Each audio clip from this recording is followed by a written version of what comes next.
राम राम। इस धरती को चलाने वाले भगवान विष्णु और मां लक्ष्मी माने जाते हैं और उन्हीं का अंश हम मनुष्य हैं, यानी कि नर और स्त्री। ये भी अपने परिवार को और इस संसार को चला रहे हैं।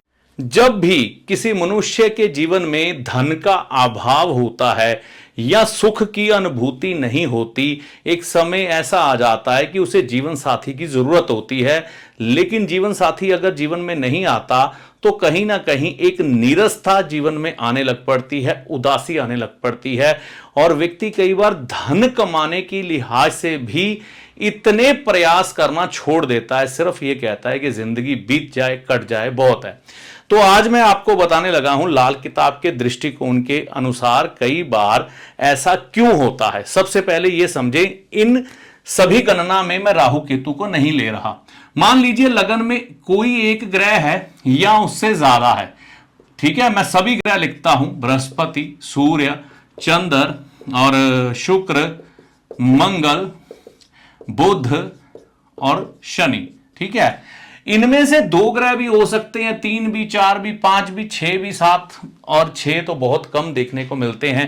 राहु केतु को मैंने इसलिए नहीं लिया है क्योंकि अगर राहु या केतु दोनों में से कोई भी लगन में होगा तो दूसरा सप्तम में आ ही जाता है। अब देखिए यहां पर मान लीजिए 1 ग्रह है या 2 है या उससे ज्यादा है और ये वाला भाव खाली है ना।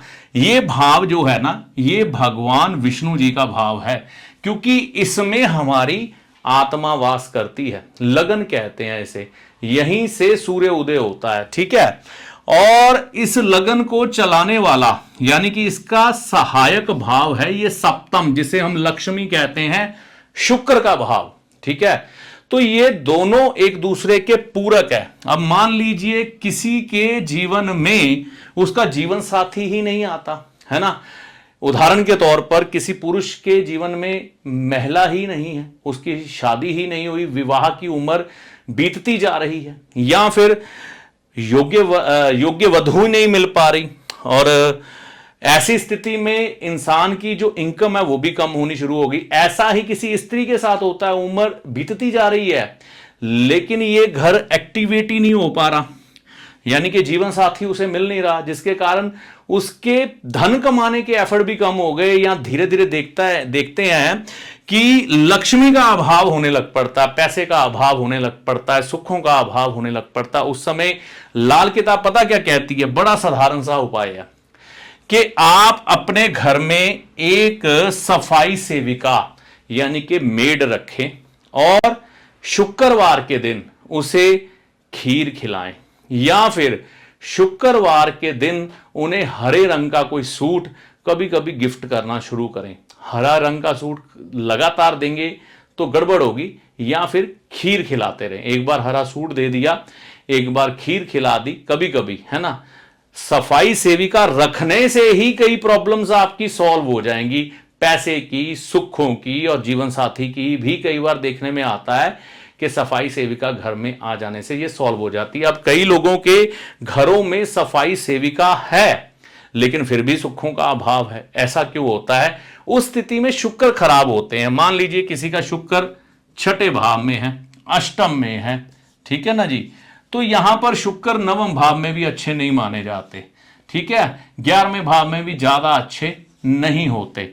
तो यहां पर शुक्र है या यहां पर शुक्र है तो ये कई बार देखने में आता है कि सुखों का अभाव करने लग पड़ता है। तो ऐसी स्थिति में आप अपनी जो सफाई सेविका है उसको पापड़ी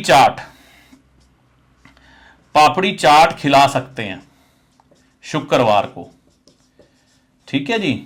गाय को हरा चारा डालें शुक्रवार। सारे उपाय हमने शुक्रवार ही करने हैं और दही से स्नान भी कर सकते हैं, ठीक है। स्नान करें, दही लगाकर नहा लें, फिर पहले साबुन लगा के नहा लें, बाद में दही लगा के पानी छोड़ लें।